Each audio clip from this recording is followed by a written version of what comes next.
Zoé et Lila. Bonjour mes petits explorateurs. Prêts pour une belle histoire?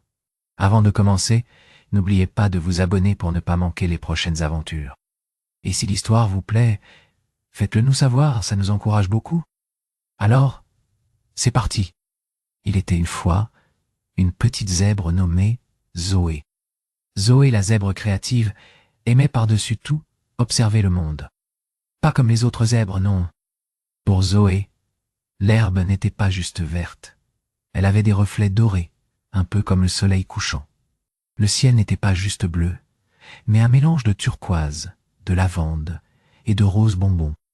Mais Zoé était un peu seule. Les autres zèbres, eux, voyaient les choses différemment et avaient du mal à comprendre ces descriptions pleines de couleurs et de lumière. Ils préféraient brouter tranquillement, sans se poser trop de questions. Un jour, alors qu'elle admirait un nuage en forme de château rose, elle aperçut une petite gazelle, Lila, qui pleurait. Lila s'était égarée et avait perdu sa maman. Zoé, même si elle était timide, s'approcha doucement. « Bonjour » dit-elle d'une voix douce. « Pourquoi pleures-tu » Lila renifla. « Je suis perdue et je ne connais personne ici. » Zoé s'assit à côté d'elle. « Moi non plus, je ne connais pas beaucoup de zèbres qui voient les couleurs comme moi. » Lila la regarda avec curiosité. « C'est vrai? Comment vois-tu » Zoé sourit. « Je vois des reflets dorés dans l'herbe, un rose bonbon dans le ciel.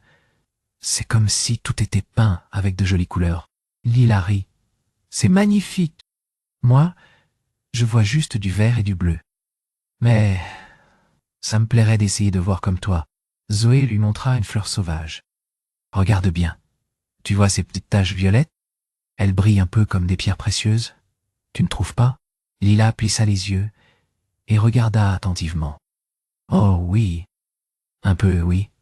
C'est comme un petit éclat de lumière. » En parlant et en regardant ensemble, Zoé et Lila se sentirent de plus en plus proches. Elles se mirent à chercher la maman de Lila en décrivant les couleurs du chemin. « On passe devant un arbre avec des feuilles rouges rubis, » dit Lila. « Ensuite, il y a un buisson avec des baies orange soleil, » ajouta Zoé. Finalement, elles entendirent un cri familier. « Lila !»